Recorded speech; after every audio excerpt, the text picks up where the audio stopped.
All right. Hello, everyone.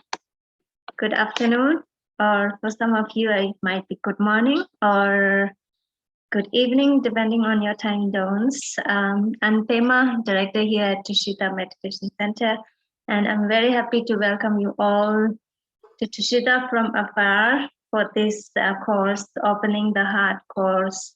And to lead this course, we have Venerable Jamyang, originally from Netherlands, and she practiced as a physiotherapist with children for several years, and then she met Buddhism in '97 here at Tushita, and after that she did basic program, 5 years basic program in Chinese Institute, and then master program from Lama Tsongkhapa in Italy.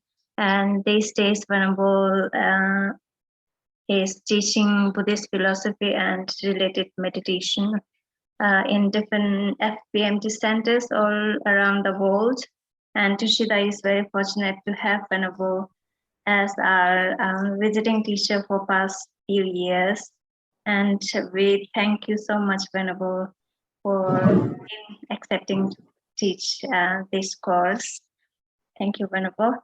And other thing with technical stuff, so we generally have quite stable internet connection, but just in case if the internet breaks down, then please wait there at least 10-15 minutes so that we try to connect back. And then if we are not back within 15 minutes, then you can think that we won't be coming back. So yeah. And then if possible, if you have a good internet connection, if possible, please keep the cameras on so that the session will be more interactive or live kind of thing, more interactive and more, I lost the word now. Yeah. And yeah, I think that's all I have. And yeah, Venerable, please, all yours. Thank you. Thank you very much, Pema, for your introduction and for having me. At the moment, I'm in the Netherlands. I'm in Amsterdam. Last week, I got kind of kicked out of India. I had no extension of my visa, so I had to leave very quickly and found some place here where I can stay and for my continued teachings. So welcome everyone. Thank you very much for tuning in and participating in this course. When we were making the program, I thought about, we all have had quite a difficult 1.5 years so far, and the difficulties might not be finished yet. And we cannot deny that that has an impact on our mind, right? And on our physical well-being. So I thought maybe we can do a couple of days, light days, where we're just gonna practice techniques where we can open the heart, where we can reconnect with our heart, where we can find some relief of that tension that we have been building up in our body and in our mind. So that is what we're going to do for 3 days, and how the days are going to be divided. I thought if we, in each teaching, I can maybe have I'll talk for 45 minutes, which is most of the time not just me talking. I will also involve you somehow with questions. And then we have some time for question and answer, and then we finish with a meditation that are all focused on opening the heart. The teachings that I'm going to give, I like to give the teachings for everyone, whether you are a Buddhist or not, whether you have had experience with Buddhist teachings or not. So I will try to use as much as I can what we call secular words, words that that are not particularly specific for Buddhism, so that you can all follow. And you know, whatever belief you have, wherever you are coming from, Buddhist teachings are only there to benefit you. So if you hear something that you think, yeah, I like this, you know, then you can use it and you can practice it. And if you hear things that you think, no, this is not for me, that's fine too. You leave it, right? So you just take with you whatever is useful for you, whatever you feel is going to benefit you, and all the rest you can leave. So the 3 days, I thought today we're going to talk about what we call, and that is the Buddhist word, the 4 immeasurable thoughts, which are beautiful thoughts to help us open the heart. They are light, they are simple, we can repeat them at any time, and it is, I think it is a very powerful and beautiful practice. So today I'm going to talk about that. And then tomorrow and the day after tomorrow, I will speak more about how we can work with the view that we have on reality, how we can work with our perspective, how we can work with our attitude in order to create conditions that are more suitable to open up and to soften the heart. Okay, that's a little bit how I want to structure the coming 3 days. So today we're going to talk about the 4 immeasurable thoughts, and maybe it is good, useful to take 2 minutes, 3 minutes to just focus our mind, you know, to become really present where we are, to direct our mind in a way that it can be focused on the teachings, and then we start, you know. So in order to do that, we can call it, we're going to do a short meditation. But meditation is basically that you say, I'm turning my mind inwards, and I'm going to find a very calm and peaceful place within myself where there are not the disturbances of everyday life, where I let go of all the worries about the future, about what is going to come, and where I let go of all the things that have happened in the past. I'm just going to be present.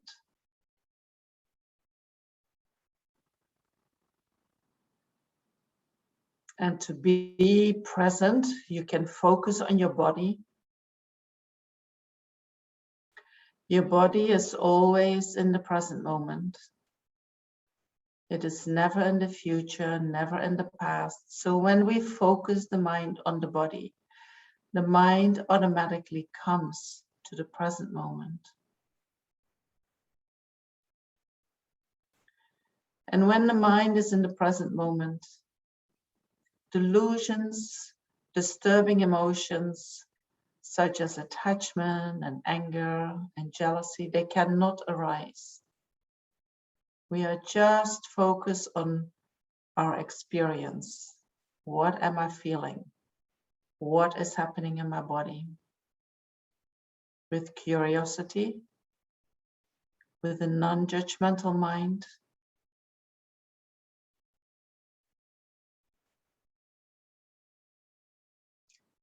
And then you can deeply breathe in and deeply breathe out, letting go of whatever is stored in the body and can be released.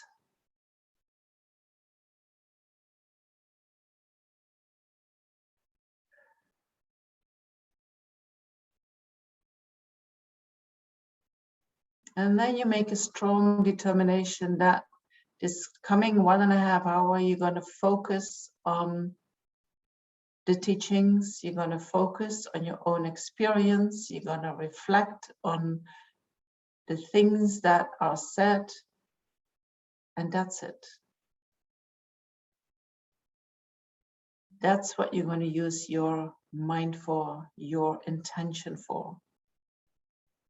And you're going to do that with a motivation in order to become the best version of yourself, in order to develop all these qualities that you have deep down inside you, in order to allow them to develop, to arise, to surface, to open up.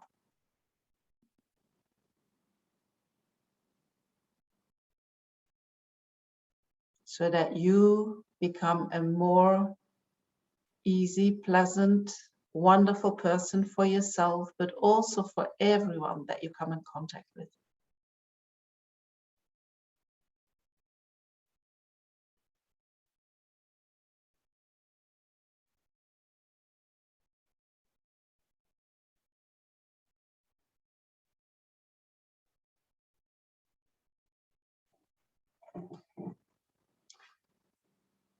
And then relax your mind, open your eyes.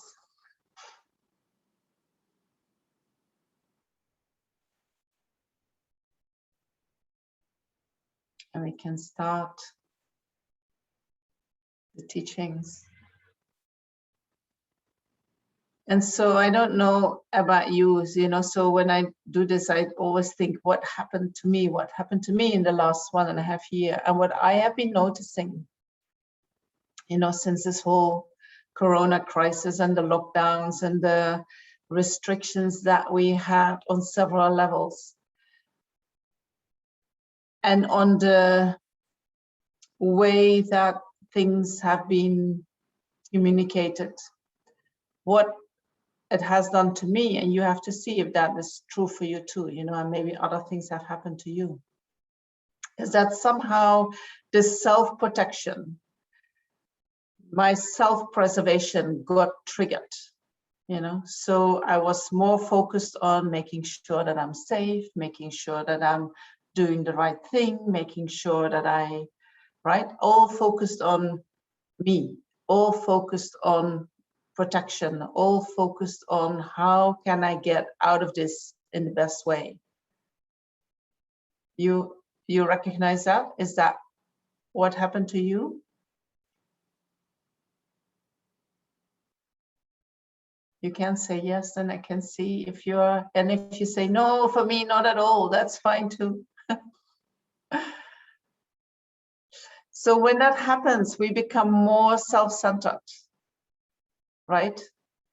We are more focused, especially when we talk about health. Health is about the body. That is almost who we are. In our experience, whatever happens to the body is what happens to us. When the body is not there anymore, we are not there anymore. So when there is something happening to the health of everyone, including ourselves, the self-protection, that part of us that wants to protect increases in the mind. True? And so when I want to protect myself, I'm more focused on me. I become more self-centered. I'm not so interested in what is happening to all sentient beings, right? Maybe I'm interested in my family and my mom and my dad and brothers, sisters, children, so that I make sure that everyone around me is okay. But I'm not that far interested anymore into sentient beings that are all over the world, all over the universe. True?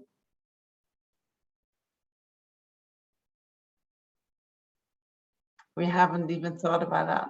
And so when I'm more self-interested, my self-grasping mind, my holding on to me becomes stronger. And from that self-grasping mind, all the delusions arise.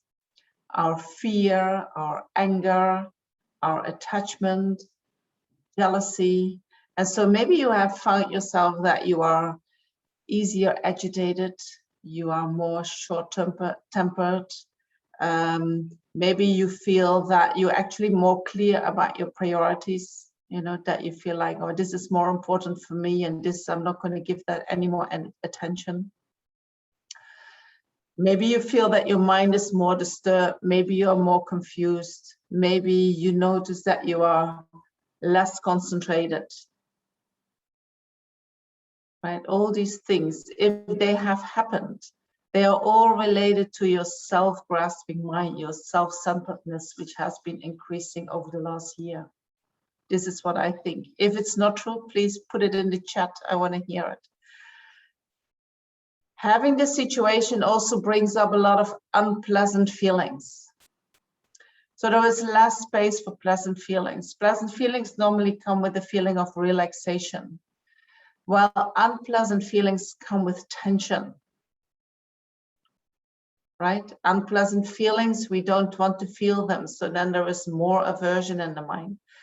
When there is more aversion in the mind, but the unpleasant feelings keep coming, there might be more anger in the mind.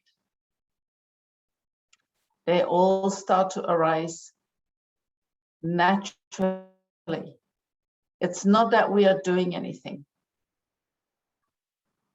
right? We're just the information that we are getting can cause, is a condition for these feelings and these reactions to these feelings to arise in our mind. Okay, so you don't have to beat yourself up or you think, why did I become so short-tempered this year? There are many reasons why. And they're not coming from inside. Of course, the reaction comes from inside you, but there are many conditions outside us that have this effect on us, right? And if we're not aware how things from outside affect us internally, we might, you know, I don't know what kind of effect that has on you, you know. But you might think, why did I become like that? What has happened? You know, and maybe you blame yourself, or maybe you are disappointed in yourself, or maybe you have other expectations of yourself.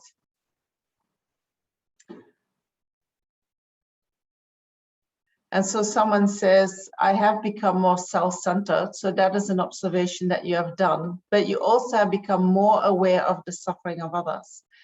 And so, yes, you know what the situation in the world is not just creating, it's not just a condition for more negativities to arise or more disturbances to arise. There are many beautiful things can come from this.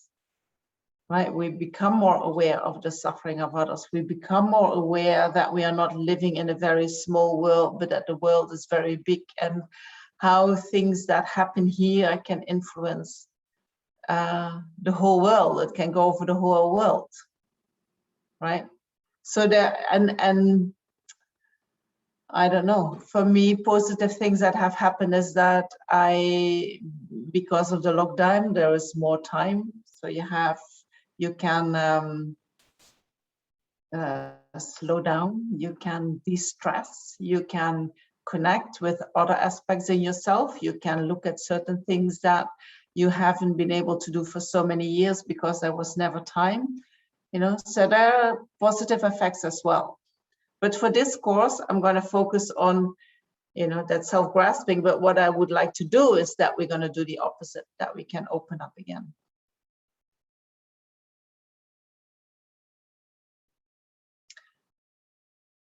And so this time can also have made that you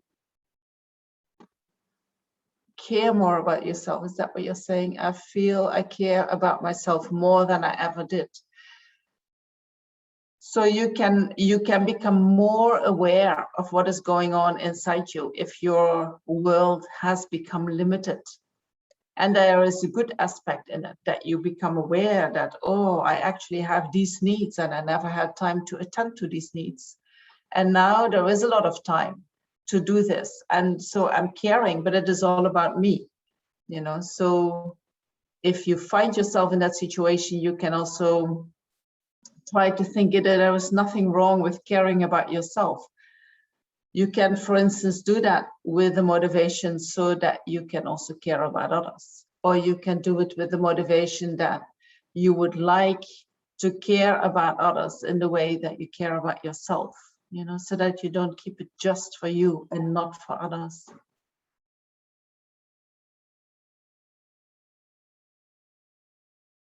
And then someone says, I felt like before COVID, I was more forced to think about many people around me And during COVID, I realized that I wasn't doing that because I was choosing to do it. So during COVID, you chose to do so. Is that true, Nikita? I'm not sure if I understand what you try to say. So you have more choice, is that what you're saying? No? Can I say something? Sure.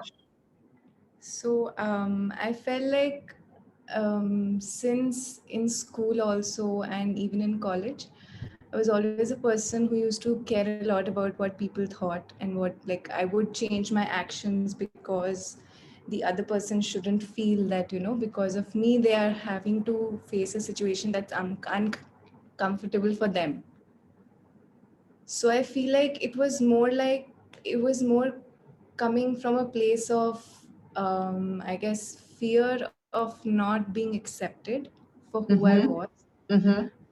And now, when during COVID, because I'm just with my family, it feels like naturally I feel like I'm more of a person who is a little self absorbed. Like, Mm-hmm. I like to be within myself. And there is always this conflict wherever I'm in a situation where there are people always feel that need of giving care and taking care both, like Mm-hmm. more than giving care. But you know, there is always this barrier that I feel because I'm so absorbed in my own mind, in my own thoughts, and I feel excited when I'm thinking about something that I'm excited about. And then suddenly, when you're put in a situation where you're around people, and in that moment, it's very difficult for me to switch to a mode where I'm actually, you know, coming from a place of caring.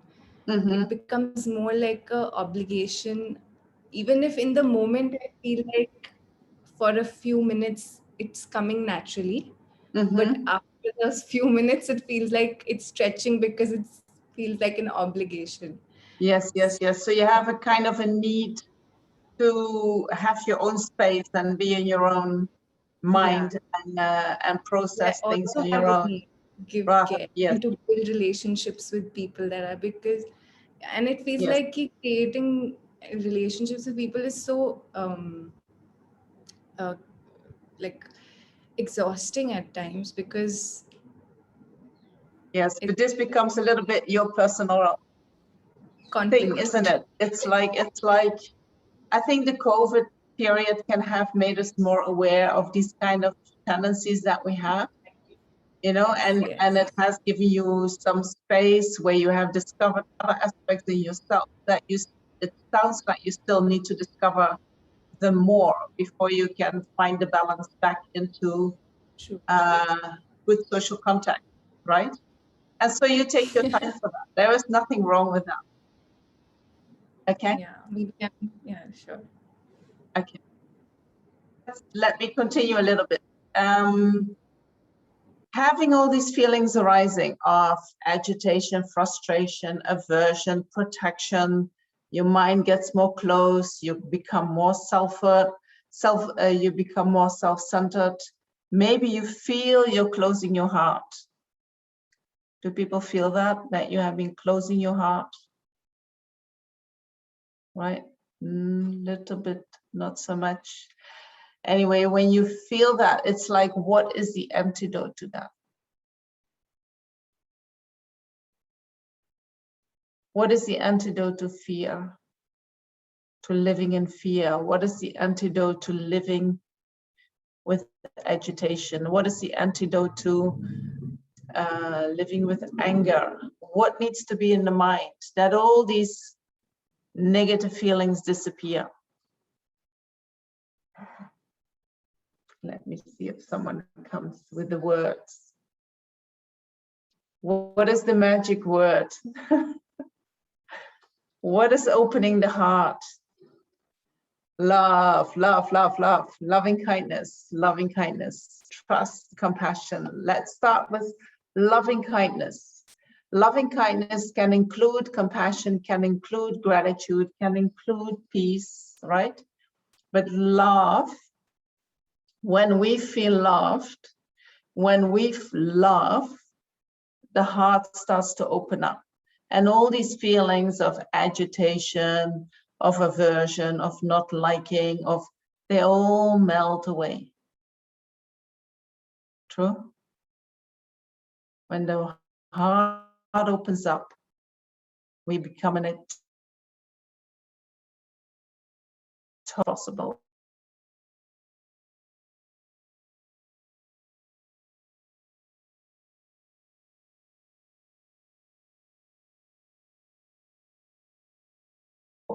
When things are difficult, when there is tension, we lose the feeling of love. So what is love? Love is, in Tibetan Buddhism, the wish for others to be happy. And that others includes ourselves, right? It's not everybody else except me, but it is everybody including me. When we have a loving mind, we wish everyone, including myself, to be happy. And that happiness can refer to many things. It can refer to, I want you to have whatever you want, that makes you happy. Happiness can refer to just the feeling of happiness that doesn't necessarily come from having what I want. For instance, if I do something for somebody, I give something or I take care of somebody, that can make me feel very happy.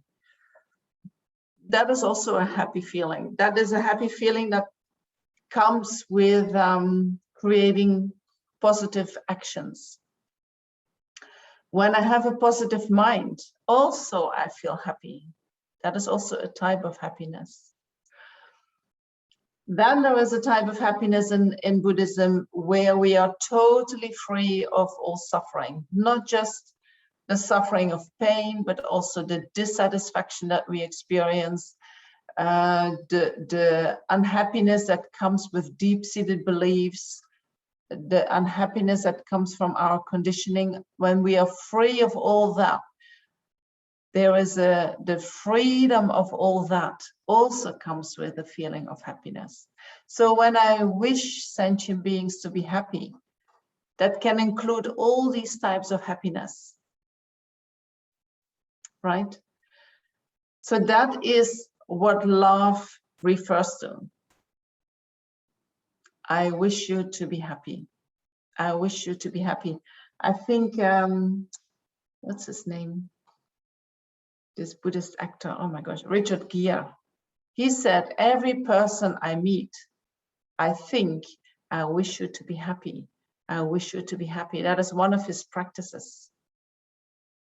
And you can imagine, if I wish you to be happy, what happens inside me? Have you ever thought about that? Just imagine, if you wish whoever is in front of you to be happy, or whoever you see on the screen, I wish you to be happy. What happens in your heart? It naturally starts to soften, isn't it? Very simple. I wish you to be happy. So this is one practice that we're going to focus on today. So when we speak about love, then if we speak about love with our ordinary mind, if I say, oh, I love you so much to our partner or to our child or to our mom, our love is always mixed. It is mixed with attachment. So love says, I want you to be happy. So if I say to my mom, I really love you, I want her to be happy. But my love is not unconditional, in the sense that if my mom would start beating me up and be very mean to me and, whatever, I would at a certain point say, Mom, sorry, this is too much for me. I somehow need some benefit to come back to me in order to keep generating that love, right? If no benefit comes at all, and instead harm comes, it's very difficult to keep the heart open, right? Then somehow the love is disappears, and we say, I don't love you anymore because you're so mean to me, right? So this is our way of love. We have love mixed with attachment. The love is the wish for others to be happy. The attachment is, what can you do for me in return? And when we try to develop love in Tibetan Buddhism or in Buddhism, or maybe, even in general, we want to somehow purify that mind from the attachment so that we can develop a mind that has love no matter what you do to me, that has unconditional love, that has love without attachment. Right? If we can generate that kind of love, we do not depend anymore on what people do to us. Our love is coming genuinely from a place of from a place inside us, which is not determined by any conditions that we experience ourselves in. And so in Buddhism, that is said, we can develop that on the basis of reasoning. At the moment, we are beings, we are, attachment and aversion is all the time in our mind. There are things that we like, there are things that we don't like. These are emotional reactions, right? We all have that. We cannot just stop that. It is kind of us, I would call it, it's not our real nature, but it's our second nature. It is how we are born. It is how all sentient beings react, right? This is an emotional reaction that is not based on reasoning. It is simply based on what I like and what I don't like. If I start to think about applying reasonings, I can start thinking about, for instance, if somebody harms me, my love is finished, right? I don't want that person to be happy anymore. Often I want someone who has harmed me, I want them to suffer as well, right? So what can I do in order to counteract that emotional reaction? Is that I can think the reason why that person harmed me is because they believe that when they do that, that is actually going to make them happy. It is an unskillful way of finding happiness, but this is their belief, because their need to be happy and to be free of suffering is exactly the same as my need to be happy and to be free of suffering. And so I'm start thinking about, they want to be happy just as I want to be happy, and they want to be free of suffering just as I want to be happy. And we are exactly the same in this. And yes, they're harming me today, but maybe tomorrow when I'm in need, maybe they see me, maybe they help me, they can change into a person who is kind to me. The fact that they harm me today is due to several causes and conditions. It is not their true nature, right? And so by applying all these kind of reasonings, we can start to let go of our emotional reaction, like, well, you didn't do for me what I wanted, so therefore I'm not going to wish you any happiness. We can drop our limited way of thinking and we can change it into, I can see you have the same need as I have, and I'm going to help you to get that. I'm going to wish you to be happy just as I want to be happy. All right, so that is purifying our love from that attachment. We do that by applying reasoning. So why would we develop love? What would change in our life when we develop love? When we develop love in the heart, what happens to us? Are we becoming more happy or more unhappy? More happy, yeah? If I have my heart open, I feel more happy. So I'm going to be very selfish, but as Helena says, if you want to be selfish, do it in a wise way, right? What is the best way for me to become happy? Not to get what I want, but to generate love. When there is love in my heart opens, and I feel happy, right? So the reason why I want to be a loving person is so that I am a happy person. When I am happy, what happens to my physical health? Does it take anything away from me? Is it harming, or is it improving my health? Right? What happens to my blood pressure? What happens to my heart? What happens to all the processes in my body when I'm happy?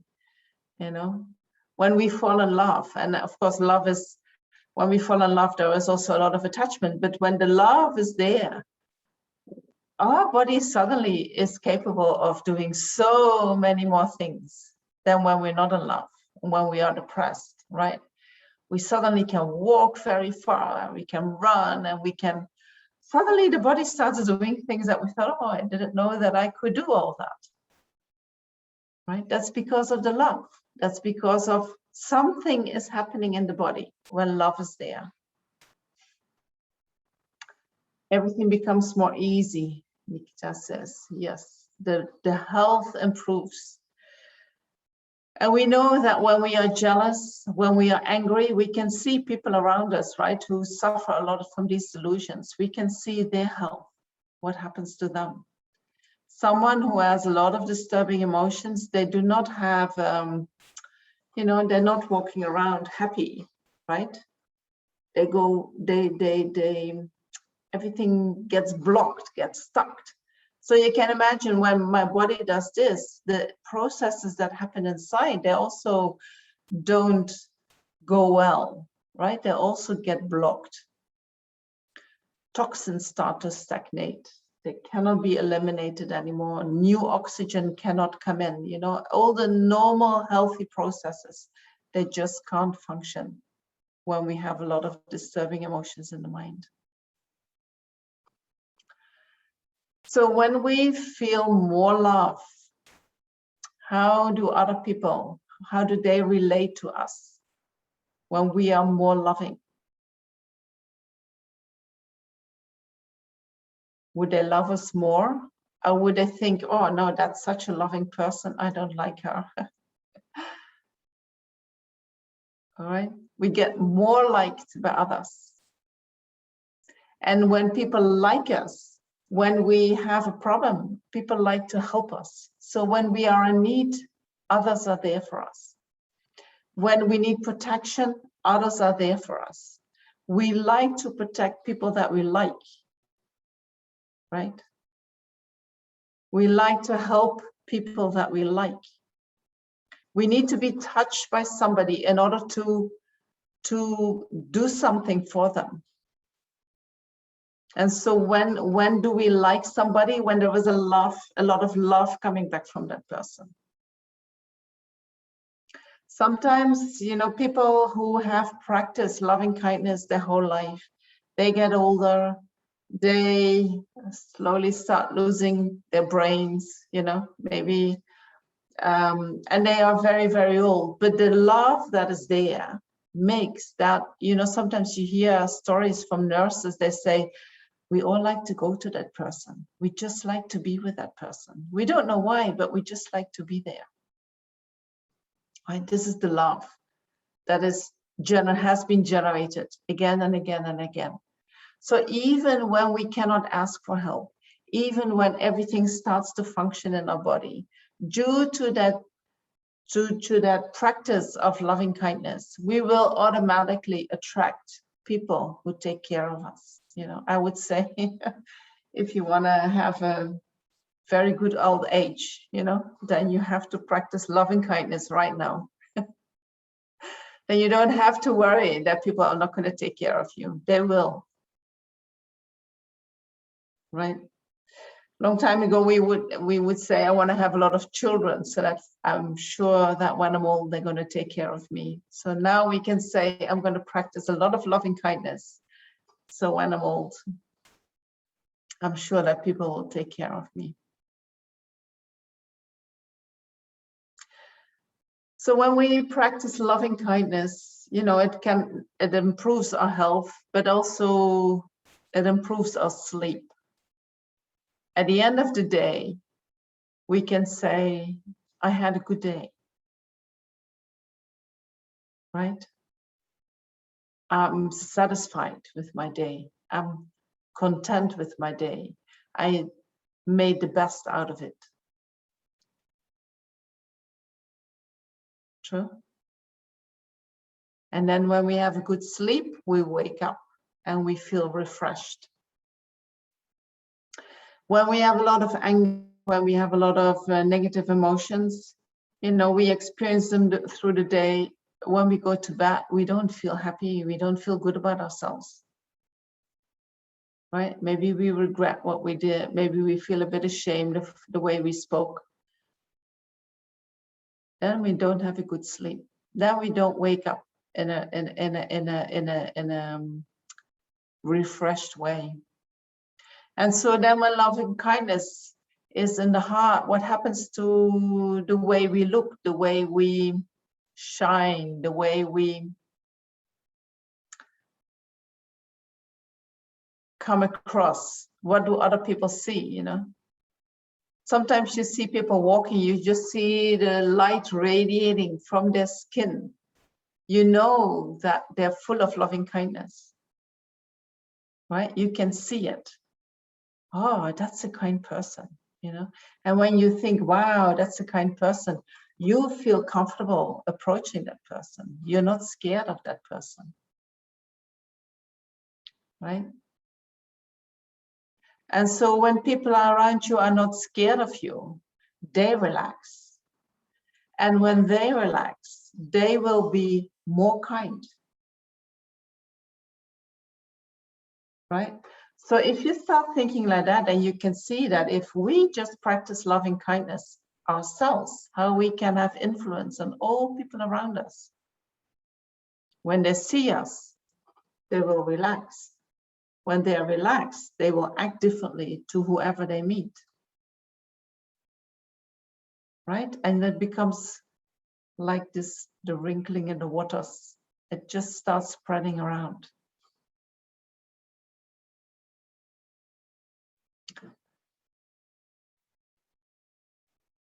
And so when we have more loving kindness in the mind, disturbing emotions cannot arise so easily. The mind with loving kindness, anger cannot arise in that mind. It's very difficult for jealousy to arise in that mind. Even attachment is not, you know, when there is a lot of loving kindness, it's not so important what I have and what I don't have. I'm happy to share whatever is there, right? The self-grasping mind becomes less intense, so less attachment. And so when these delusions are less in the mind is more peaceful. The mind is more concentrated. So then when we have to do certain tasks, they become more easy. Right? I don't know if we can find any negative aspect in loving kindness. I don't know. I think there are only positive effects in generating love. And in Buddhism, and that is something specific for Buddhism, but you can of course do that also as a non-Buddhist. In Buddhism, there is, you know, there is only one thing that is not as just in Buddhism. There is only one thing that we are sure about in our life, and that is the fact that we're going to die. Right? All the rest, we don't know what is going to happen, but that is a certainty. One day we're going to die. And so that one day in Buddhism, they say the mind at the time of death will determine what is next. And so in order to make sure that your mind is peaceful, you know, sometimes if you have experience with people dying, then you know that if somebody dies peacefully, there is a very different feeling around the person after death than when somebody dies in agony and with fear, right? So in order to create a peaceful mind, you know, the more love we can generate around the time of death, the more peaceful we will die. Right? So death is a difficult point. We are scared. We have to let go of everything, our family, our possessions, our body. We have no idea where we're going. Being without a body is very scary. You know, so there are many reasons to create upset in the mind at the time of death. So if we want to be strong at that point, and if we want to generate a mind of loving kindness, the more we have trained during our life in practicing loving kindness, the easier it will come at the time of death. So that is another reason why you could practice it. You know, it's not just that today I have some benefit, but when I practice it, it will come easier tomorrow. It will come be easier when the situation is difficult. And the more we do it, it becomes, you know, it becomes easier. Then even when there is a lot of pain, even when there is fear, I can still be kind. My heart is still soft. All right. So when we practice loving kindness, first of all, we practice for ourselves, right? But I know that we need a little bit of skill in how to do that so that it doesn't become being more self-absorbed. Right? Often we think loving kindness for myself is that I give myself what I want, you know, and I make sure that I give myself first everything that I want before I'm going to think about somebody else. That is not really loving kindness for yourself. That's just attachment. Right? So what is loving kindness for yourself?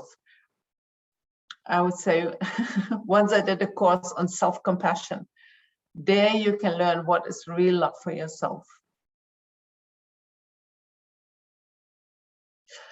Then after ourselves, we practice that similar loving kindness for those that we love and like, where it comes quite easy, right? Those that we love and like, we already have a lot of loving kindness for them. We want them to be happy, no problem. And then from there, we start to practice with those that are kind of neutral to us, you know, people that we know superficially. Maybe someone in the street, maybe someone in the shop, maybe someone that we know from a distance that we don't have attachment to, strong attachment to. These people are more neutral, then we try to practice loving kindness towards them. And then after that, we try to practice loving kindness to people that we don't like. First, people that are just annoying, that we don't particularly like, that we, you know, think that they are too different for us, or and eventually people that have hurt us, that are really, that we feel, no, I'm not going to let this person ever come close. Also for these people, we practice loving kindness, which means we practice generating the wish for them to be happy. Right? But we all know that maybe something in your mind says, oh no, I'm not going to do that. You know, just hold that thought. Don't run too much after that thought. We all have these thoughts. Therefore, everyone has someone in their life that we think, no, not that person, you know. But in Buddhism, we say if we leave out that person, our own loving kindness is not complete. We still have more capacity to love. Because we all have the capacity to love each and every sentient beings equally. We all have that capacity. So when my mind says, everyone but not that person, I'm not living up to my capacity. There is still more that I can do in terms of generating more love in my heart. And yes, it is difficult, right? I don't deny that. I have my own my own people that I need to practice myself. We all have them. It is difficult, you know, so you take your time and you don't go straight to these people. You do slowly, slowly, slowly. You build the capacity. And at a certain point, that capacity is strong enough that you can send one wish of loving kindness to that person. And then maybe the next day, another small wish. And then slowly, slowly, you feel like, oh, actually, it's not hurting me, you know, when I do that. It is actually giving me kind of relief when I can do that. And generating loving kindness for someone that has deeply hurt you doesn't mean that they're going to become your friends, in the sense that you invite them the next day in your life and said, you know, let's pretend nothing has happened. It's not like that. But instead of wishing them to suffer, you can see that whatever they did, you know, it's their very unskillful way of trying to find happiness for themselves. Maybe extremely selfish, maybe extremely self-absorbed, but they had no other way. So they want to be happy. So you wish them that, but you don't have to necessarily do anything else than just that. Right? So don't go further than you can. You know, it is a gradual process. I see I'm already talking too long. Okay, I'll say one thing more. Loving kindness, developing loving kindness is nothing else than reconnecting with our true nature. If we would strip ourselves of all our delusions, of all our ignorance, of all our not knowing, what we would be left with is a heart full of loving kindness and compassion. If we would be able to see the suffering of sentient beings, if we would be able to see in depth, right? I'm not talking about the coarse suffering that is very obvious, but if we would see that nature of all sentient beings looking for happiness, not being able to find it, looking for protection, not being able to find it, and this ongoing search that is never going to be satisfied. If we could really see that nature, you know, only loving kindness could come, only compassion could come.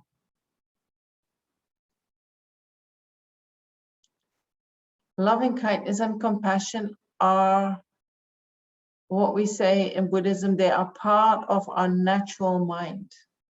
They are part of, if we would realize the nature of reality, there would be only loving kindness and compassion in the heart. The delusions such as fear is not a delusion, fear is a feeling, but then in dependence on fear, we've experienced fear as a result of our karma.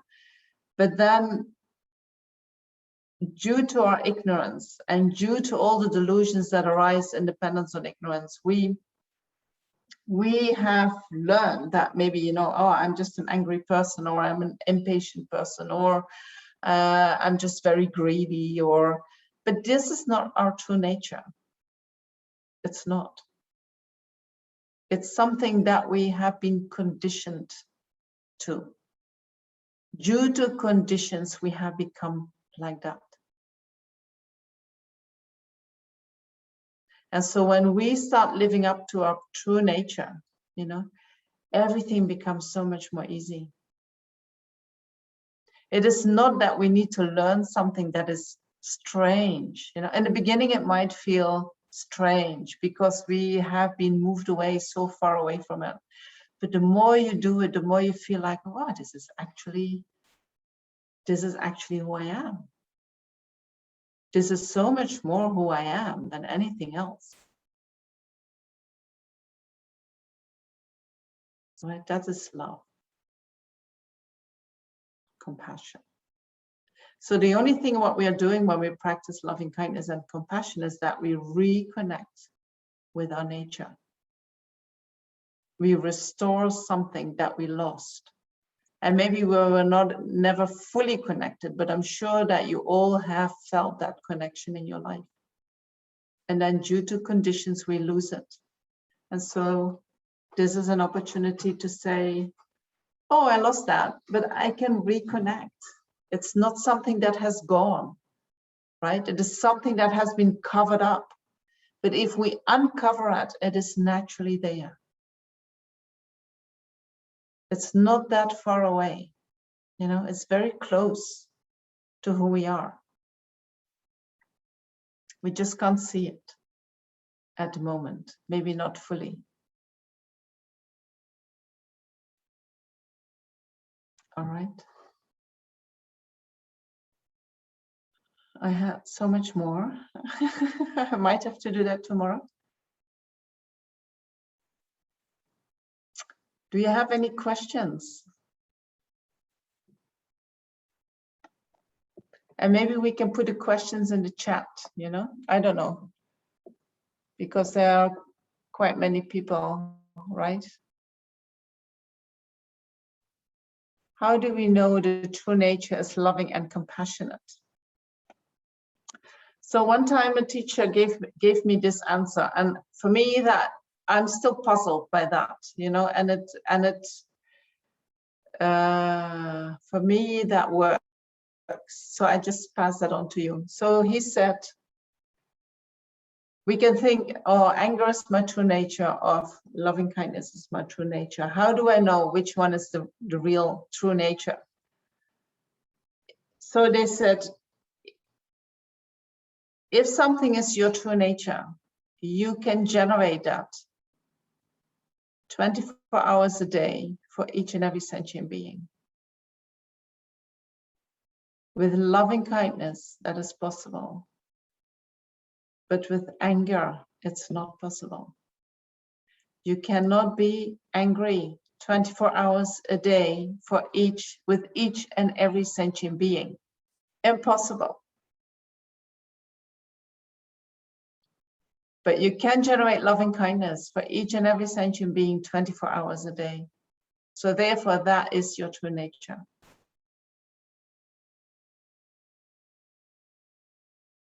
Nice, huh? It's not for me. But I thought for me that works, you know, this love and kindness can be so exhausting.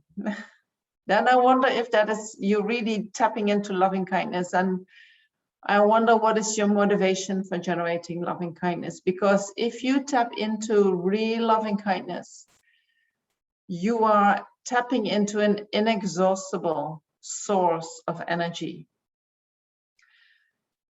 If you get exhausted by love and being kind to others, I'm gonna suspect, and you have to check if that is true, that your motivation is coming from a people-pleasing intent. That you feel that you have to be kind, because if you're not, people are gonna reject you, they're gonna abandon you, they don't like you anymore. You know, then your loving kindness is not real loving kindness. It is actually a fear packed as loving kindness. That is very exhausting.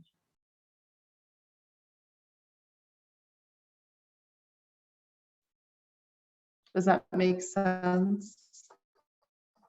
Whoever asked that question. Yeah. Loving kindness has to be unconditional. Yeah, has to be. I mean, we would like it to be, right? Our loving kindness is always mixed with attachment. And so we can see the drawbacks of that attachment. And so we try to purify the loving kindness of that attachment. But as ordinary beings, attachment is there too, right? So we try to reduce it as much as we can, the attachment. Someone says, I find myself giving more than I receive. How do I maintain a balance? Is there even a need for balance? Well, if you say that you give more than you receive, that I think that's an indication that you feel an imbalance, right? Otherwise, you wouldn't say it like that. So you have to check. You have to check what is going on. Often when we are giving more than is coming back, sometimes people are scared to receive due to causes and conditions. Sometimes people only feel safe when they give. I think when you're really giving unconditionally, you do not have the feeling that you're giving. Right? It is just your nature and you love it. And you're not expecting anything back. And you do not feel that you get exhausted. At the end of the day, you feel totally satisfied. Right? We want to go to that kind of giving. So when you feel like, oh, now I have been giving the whole day and not much was coming back. Well, maybe that is an expression of some needs that you have. And maybe you have to think, what is it that you wanted to receive? And you can see if you maybe need to give that to yourself, or if you need to create the conditions that you receive that in another way, or if you discover certain needs. I mean, in Buddhism, it is the ultimate transformation is that, for instance, if I think like, oh, I wish I had received some compliments and that people said something nice to me. The best remedy for that is that you start giving that to others. You experience a lack because you have not created the causes to receive that. So what are the causes for receiving that? To give it away. So when I'm needy for something, I can start giving that to others. And when I start giving that to others, often then you see that things start coming back in the same way. So I cannot give one answer to that, so you have to check what is going on in your mind. How to be loving and still set boundaries if someone doesn't treat us right.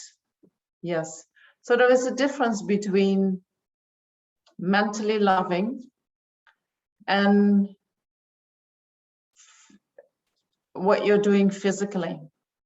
Right. So if someone is not respecting my boundaries, it can be an act of loving kindness to say, excuse me, here are some boundaries, and I would like to respect that.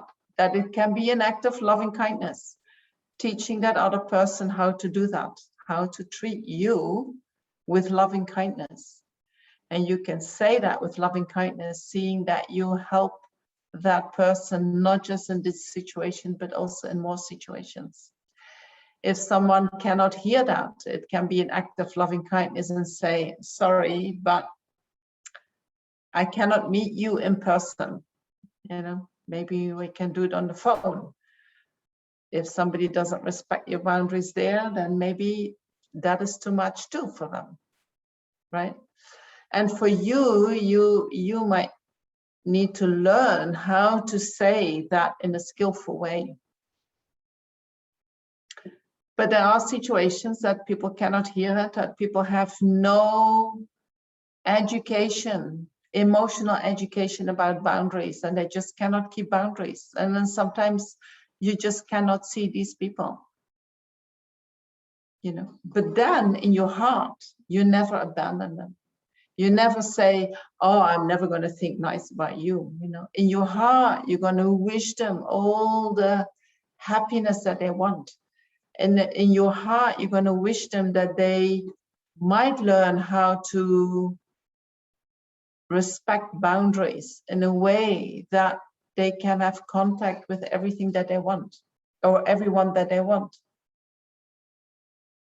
Right? So mentally, you keep developing loving kindness and compassion. You never stop doing that.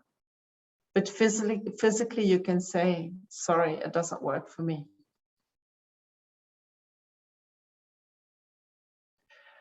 All right. Diane, I can't see you all. But if there's, oh, hi, Diane. If there is any more, you let me know. Have I understood it correctly? To minimize suffering, focus on the wisdom of emptiness. I never spoke about that today, but yes, you have understand that. To maximize happiness, focus on the 4 immeasurables.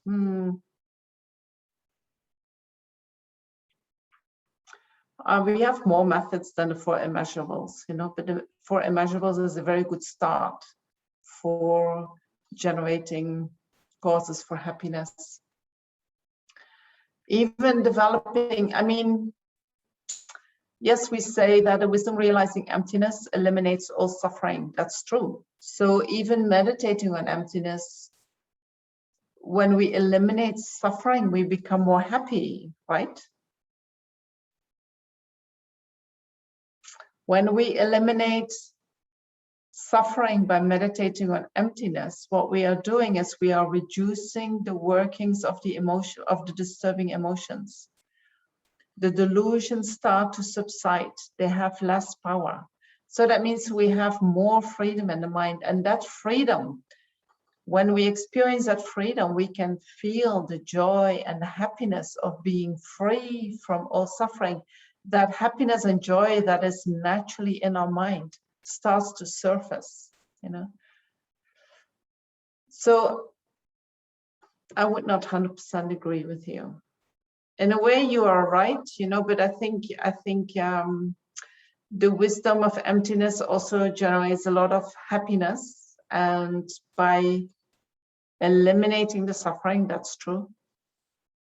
By focusing on the 4 immeasurables, you create the causes for happiness, and with that, you eliminate suffering. So it's a little bit a different intake.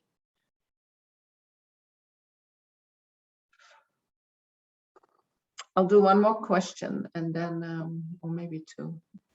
Can you give examples of expression of loving kindness? Should loving kindness be accompanied by some, I'm not sure what that is, acceptation? So loving kindness is nothing more than the wish for others to be happy. That's it. I wish you to be happy. Then the more you understand what happiness is or can be, you can deepen that wish, you know. So if you are new, then maybe happiness, new to Buddhism or new to thinking about these topics, then maybe happiness is when I get what I want, or when I'm free of what I don't want, you know. So that is, in Buddhism, that is not real happiness. That is more related to attachment. But for us ordinary human beings, that is one of the ways that we experience happiness. So you can start with that. But then we like to deepen that, and we like to go to what is actually the cause of happy feelings. And the cause of happy feelings is that we have a positive thinking, that we generate positive actions. And these are actions that do not harm others, and if possible, that benefit others. And so when we start generating that, they become causes for happiness. So when we understand that, then we can think, if I wish you to be happy, I wish you to be able to generate positive thoughts. I wish you to be able to engage in positive actions, because that is the real cause of your happiness. And then if I go even further, then I know that once I eliminate all my disturbing emotions and my self-grasping mind, I have this amazing freedom that I can experience in my mind, where just joy and happiness arises effortlessly. that is a happiness that is totally beyond any happiness that we can experience in samsara. So I wish you that as well. And so what do you need to do in order to find that happiness? You need to do certain practices. So I wish you that as well. And so the more you know about the mind and about happiness and where happiness comes from and how we can create the causes for happiness, the better when you think, I wish you to be happy, that gets accompanied by all that knowledge of how to do it, And so then your wish becomes much deeper, more profound, more meaningful. And then every time when you wish somebody happiness, you don't just wish them a nice feeling. The whole path to enlightenment can come to your mind every time when you generate that wish. So for yourself, it can be an amazing practice where you remind yourself on all these aspects of the path to enlightenment, or the path to liberation, or the path to ultimate happiness.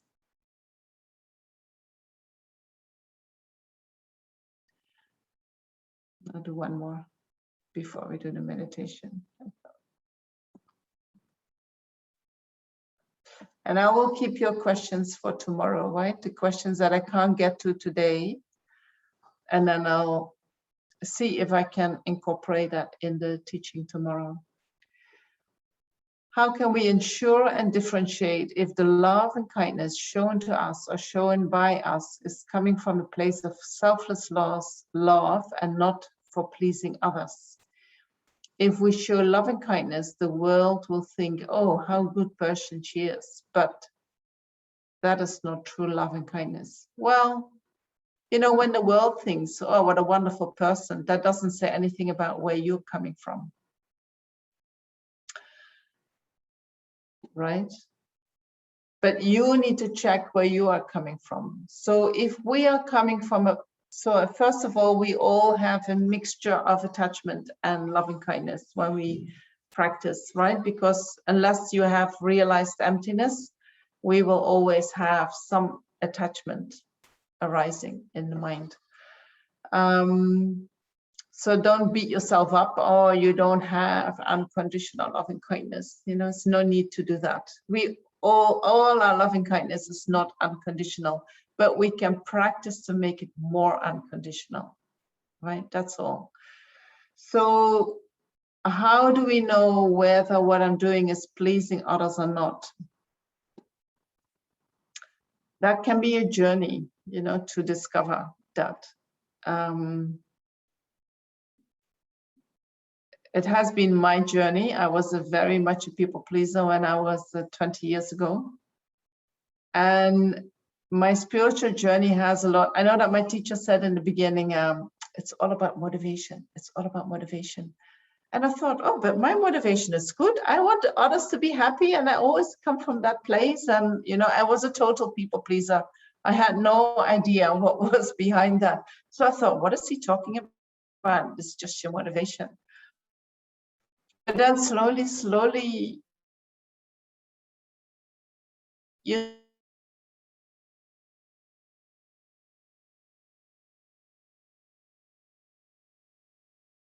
start being able to what you believe is going to make people happy, and then others seem to be very ungrateful, or whatever you have done, they destroy in one day, and then you can see your own reaction, and that reaction shows you where you were really coming from. So if you were really coming from love, it's not a problem, whatever they do. But if you're coming from people pleasing, and people destroy what you have been doing, or they are not happy with what you're doing, or they are rude to you, or ungrateful to you, you feel hurt, or you feel rejected, or you feel, then you can say, something is there. Maybe what I was doing was not completely unconditional. And so whatever hurt you experience can be your entrance in looking like, where was I actually coming from? What is there that hurt? What is that? You know, and so you connect with that and you investigate that. And then when you find it, you can say, okay, how can I do that differently so that it becomes more unconditional? What is it that I was needing and putting in all my actions? How can I give myself in another way what I need? Right? So that I don't have this hidden agenda every time when I do something. Right? If we come with our own needs, people pleaser means you are bringing your own needs and you pack it into, I want to make you happy, but actually you have your own needs and they need to be met. And when they're not met, you have a reaction. So there you can discover, oh, this is my people pleaser part. You know? But even people pleasers, you know, there is a lot of loving kindness there. People pleasers became people pleasers because they had a empathic capacity, or they were sensitive people, compassionate people. That was their best reaction, right? Or maybe that was a reaction that I had practiced a lot in the past, but now it has become mixed with another motivation. So don't beat yourself too much up. There is a beautiful quality that you are giving, right? You just need to take part of it out so that it becomes more pure. All right? Stay kind to yourself, right? Don't look too much in the faults, not to other faults, faults of other people, but also not faults in yourself. Oh, my loving kindness is not completely pure. No problem. Better than no loving kindness at all, right? Loving kindness, even if it is coming with a polluted motivation, at least the heart is opening. But having that double agenda or that hidden agenda makes that you become very vulnerable for the reaction of others. And so the more you purify that loving kindness, the more emotionally independent you become, the more stable your loving kindness becomes. You know, it is a kind of taking care of yourself, I think, when we take out that attachment out of the loving kindness. And so we don't do that from beating ourselves up. We do that as a way of caring for ourselves. Right? It is like brushing your teeth in the morning. It's a care for yourself, right? You don't beat yourself up. Oh, today, again, my teeth are not clean. You know, I have to clean them again. No. Say my motivation every day will be polluted with attachment. We don't beat ourselves up. Okay, I'll clean it. I'll clean it. I'll clean it. No problem. It will keep coming back, right? It's just like a mental hygiene that we are doing, or an emotional hygiene, however you want to call it. Right? But at the moment we have that nature that it comes natural to be mixed with attachment. So we clean and clean and clean and clean. And then it's, you know, with teeth it's different. Teeth, they become dirty every time. But with loving kindness, that actually becomes cleaner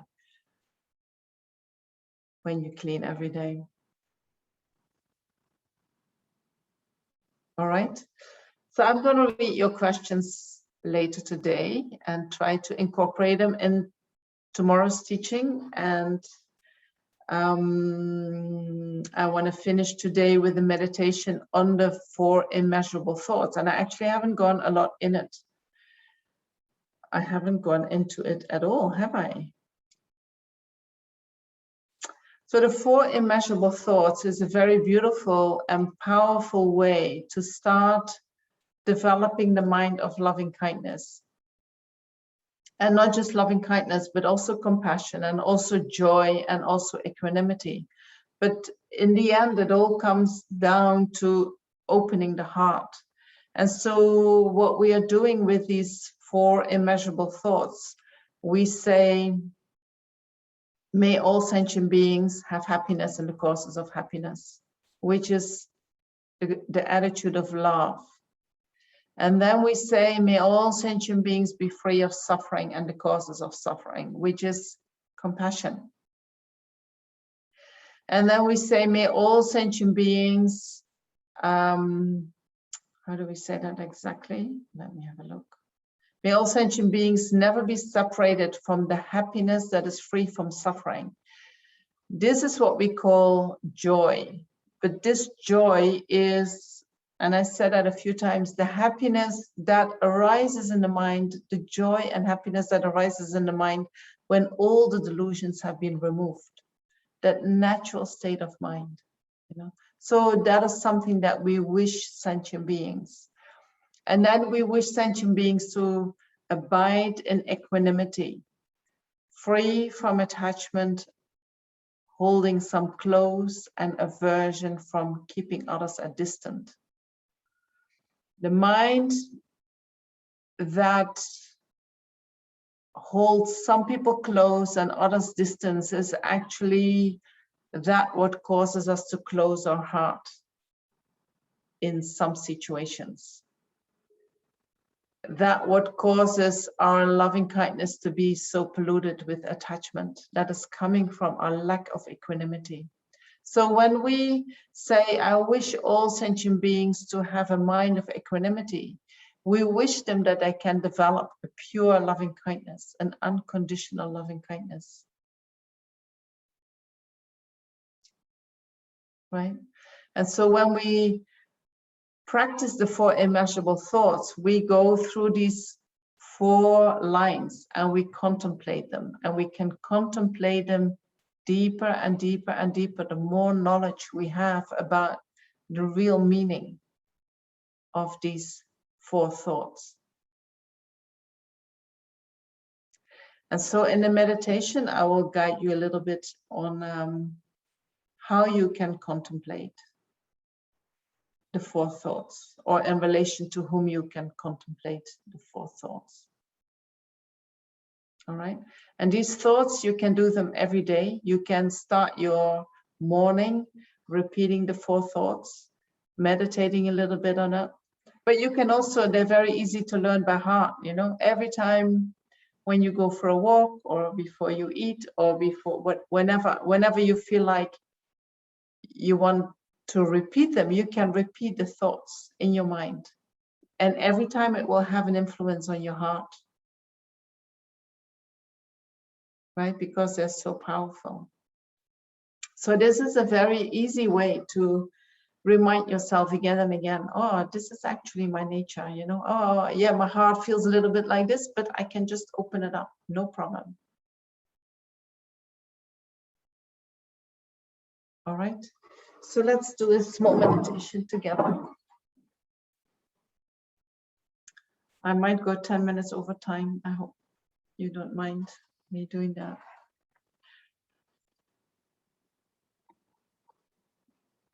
So when we meditate, I think as beginners, the most important thing is that we sit comfortable.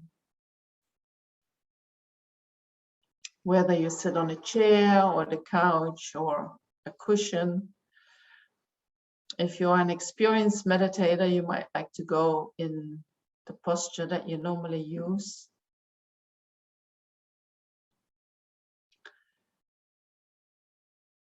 And if you're new to this, you can sit on a chair, you can sit on the ground, you can sit on the couch, wherever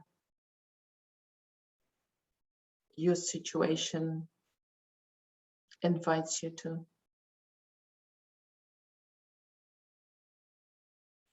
And it is helpful to have a straight back, to sit upright,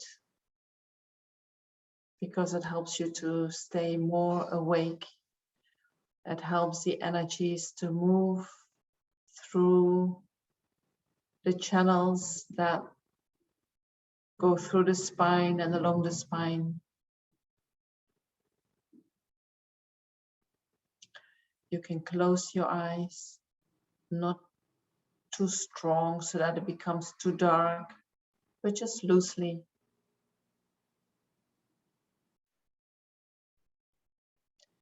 Your hands are on your lap or on your thighs, wherever they feel comfortable.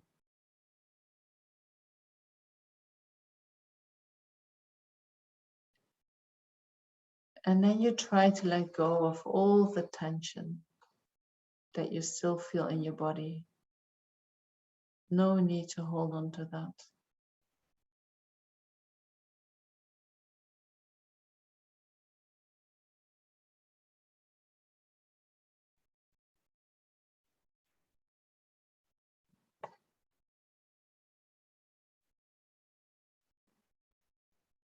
And then you think, may all beings have happiness and the causes of happiness.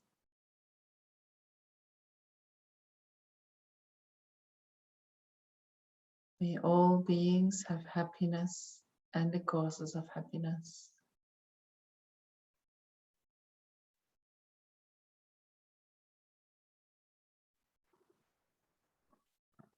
And you can think, may I have happiness and the causes of happiness.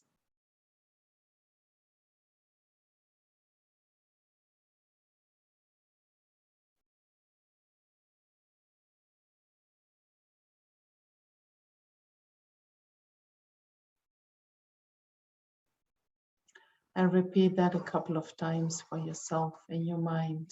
May I have happiness and the causes of happiness.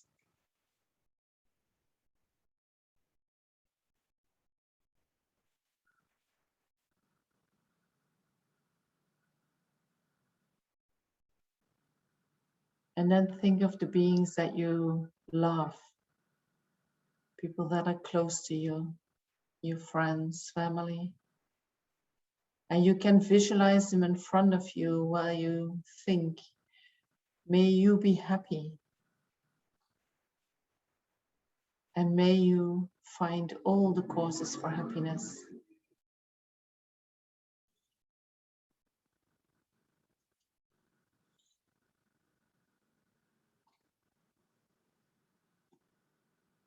And keep repeating that. You see them in front of you and you say, may you be happy. And may you have all the causes for happiness. And you really try to feel that from your heart.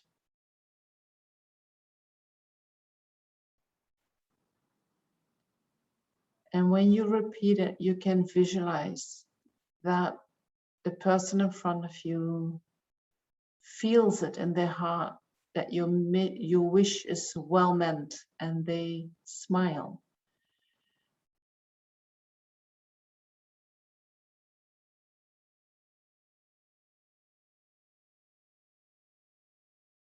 May you be happy and may you find the causes for happiness.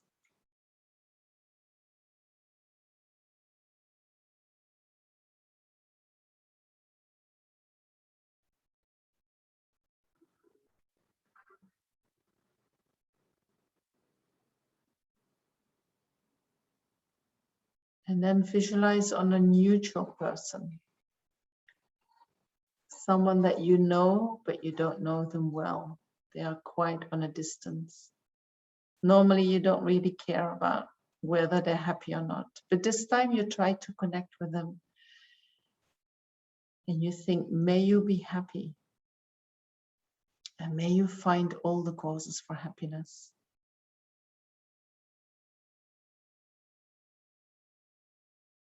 And you keep repeating these words in your mind.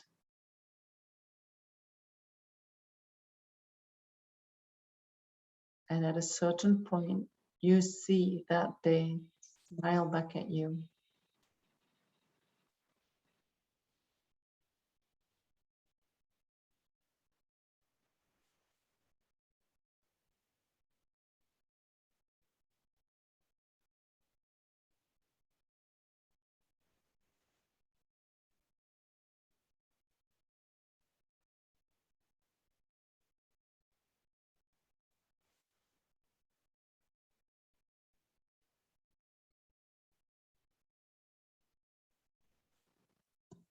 And then think of someone that you don't like, whether that is a stranger that you know has certain behavior or opinions that you don't like, or whether that is someone that you know but not so well.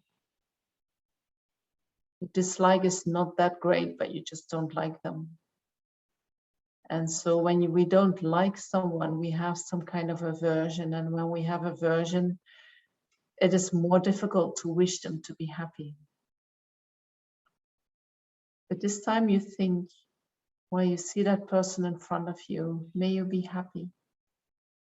And may you have all the causes for happiness.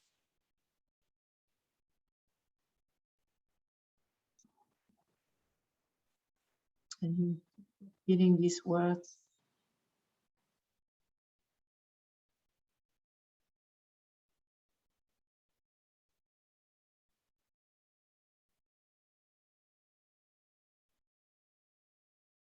Until you see that a smile appears on their face.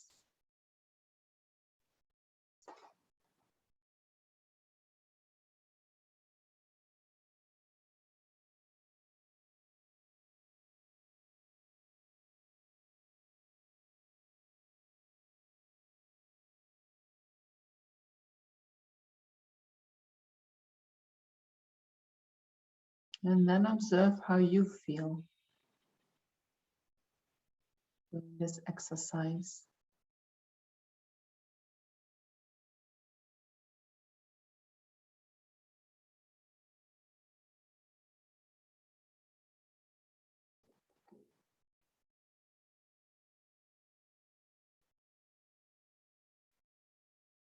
So then from the mind of loving kindness, we practice the mind of compassion. And the mind of compassion thinks, may you be free of suffering and the causes of suffering.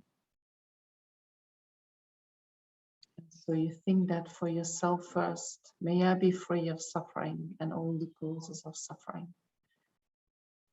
May I be free of suffering and the causes of suffering. And while you say that, it can help to let light come from your heart, which when it touches you, totally removes all the suffering.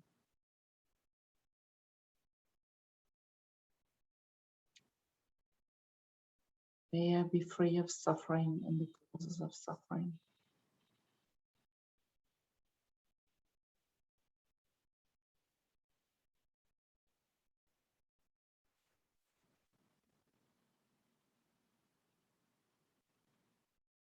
And then focus on your loved ones.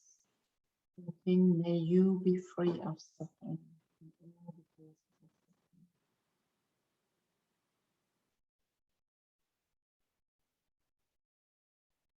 suffering. You can visualize light going from your heart towards them, removing all their suffering.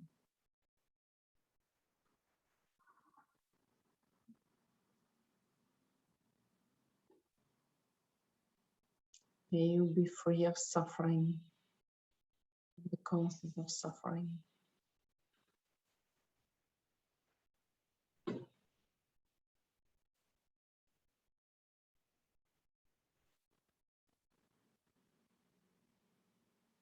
then focus on a neutral person.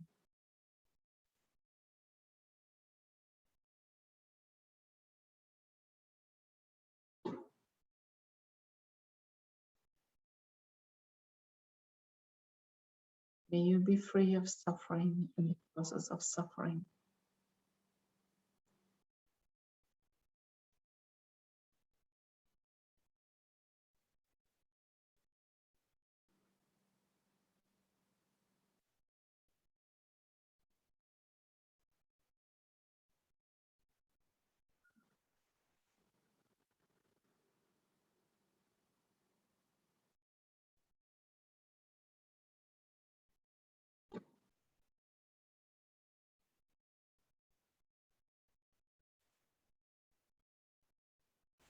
And then focus on someone that you don't like.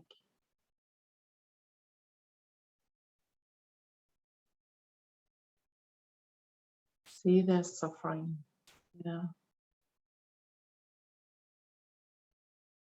Any annoying behavior comes from suffering.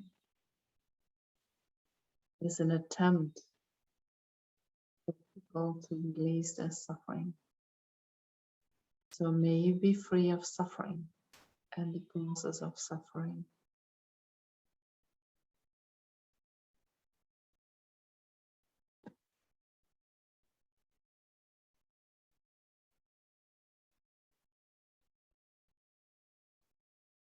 May you be free of suffering and the causes of suffering.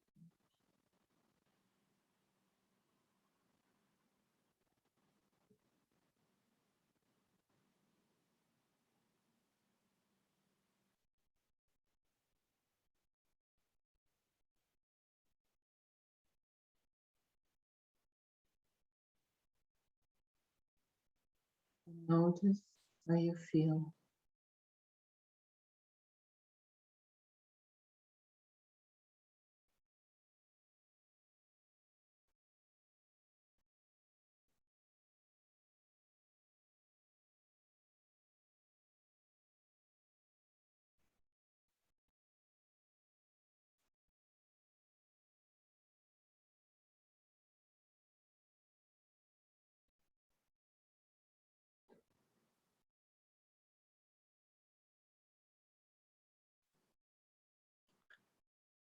And then we can practice joy, which is, may I never be separated from the happiness that is free from suffering.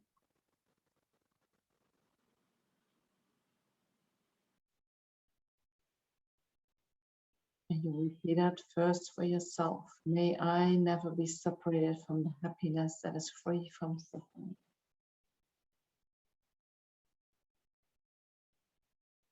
Which means, may I connect with my inner joy, which is beyond all the delusions, all the ignorance.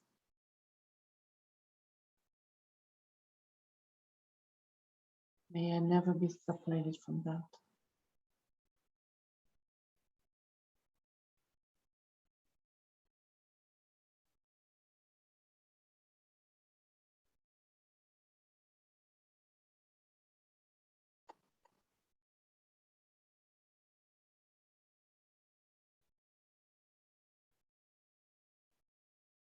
And then wish that to your loved ones. May you never be separated from the happiness that is free from suffering.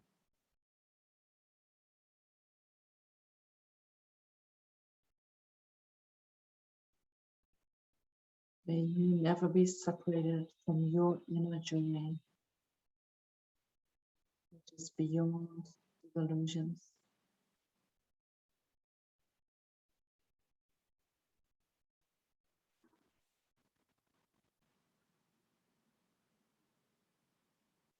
And while you repeat this, you can visualize whoever is in front of you, that they achieve that state, that they connect with their inner joy,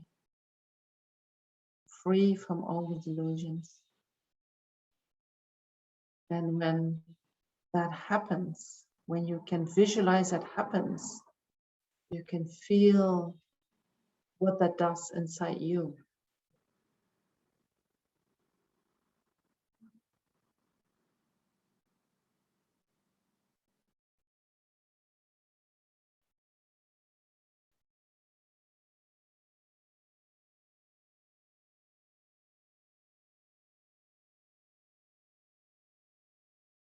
And then visualize a neutral person in front of you.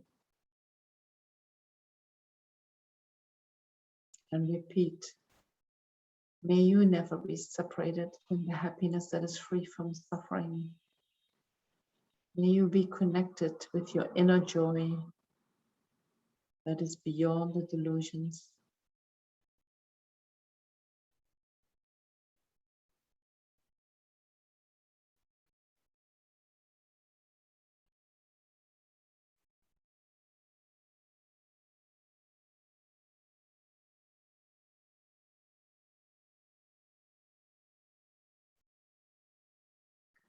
And then do it with a person who you don't like.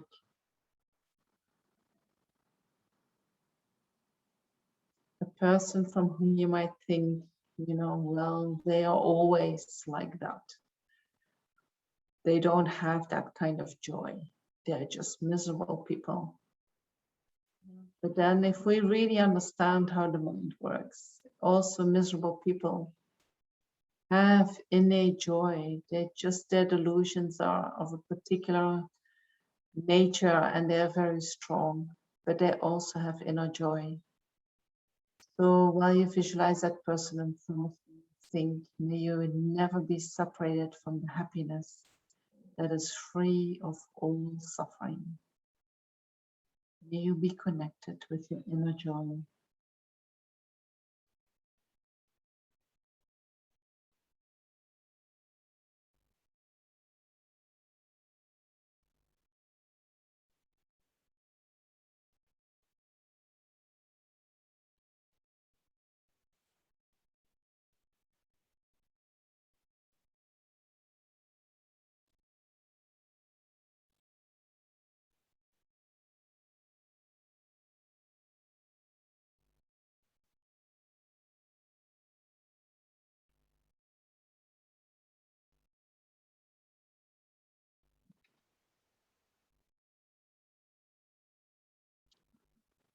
And then we can do these first three of the actual 4 immeasurable thoughts.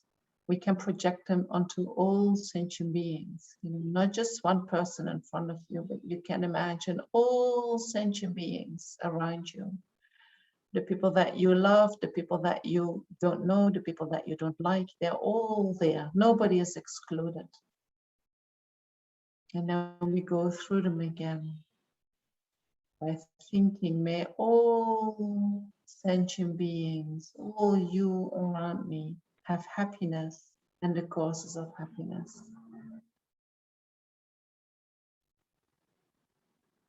And while light is coming from your heart, white light spreading out to all sentient beings, touching them, bringing them happiness, you keep repeating the thought, may all you beings have happiness and the causes of happiness.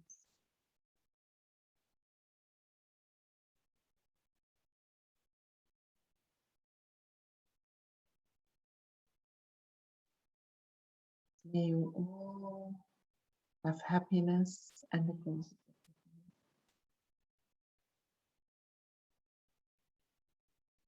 The light of your heart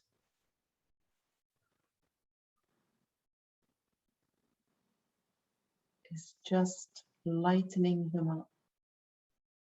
When that light from your heart is touching the sentient beings, they lighten up, they become happy. You see it in front of you. And when they become happy, you become happy.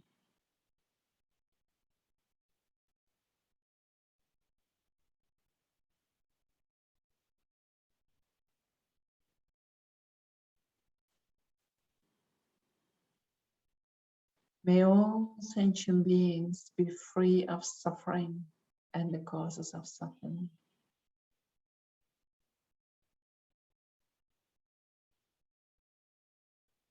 And again, that light keeps coming from your heart.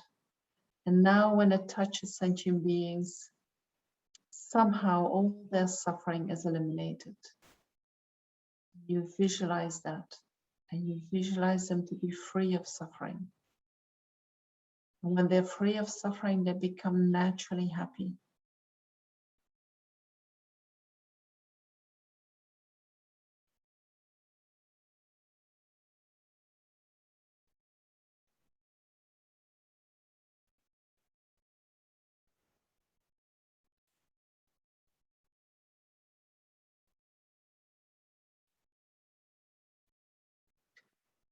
And then finally, may all beings never be separated from the happiness that is free from suffering. May they all be connected with the inner joy, free from delusions, free from ignorance.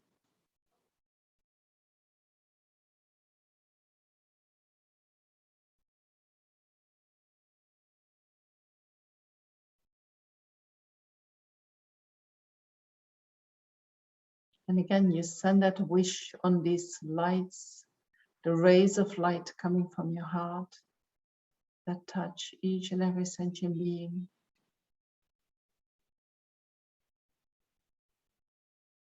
And that light touches them. It somehow transforms, their mind becomes free, free of all suffering, full of joy, innate joy.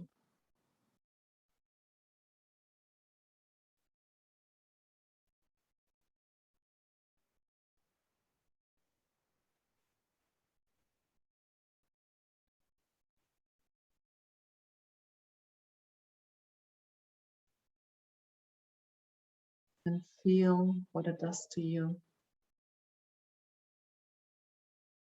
How does it make you feel when you do this exercise?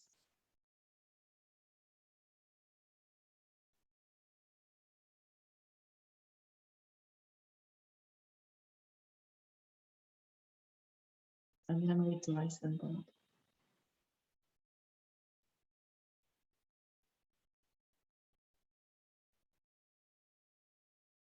Wow, how wonderful that we all have the capacity to do this.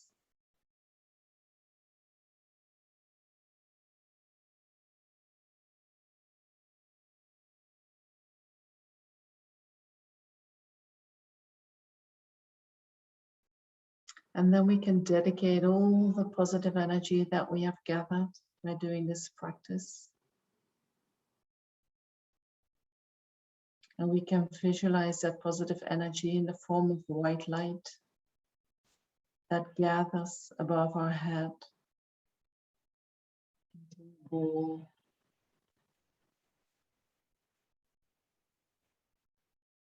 It becomes quite small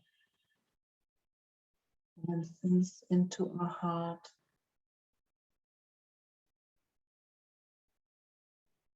And then from the heart, it expands again and it spreads out to all sentient beings,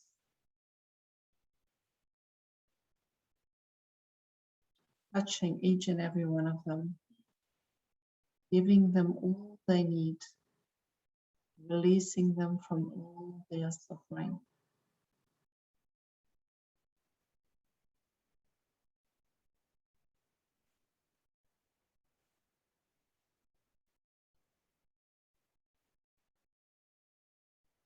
And then we can generate the thought that whatever positive energy that we have gathered today, may that be of greatest benefit to all sentient beings.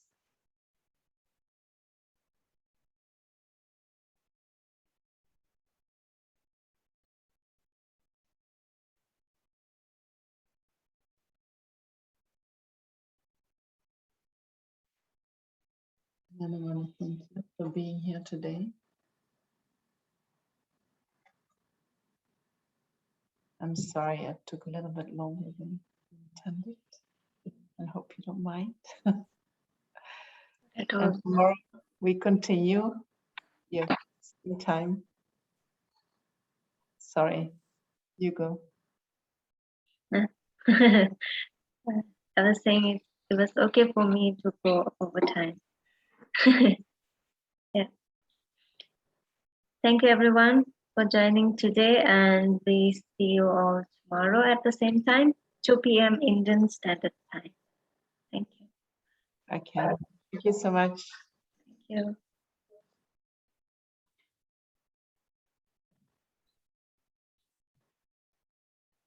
you.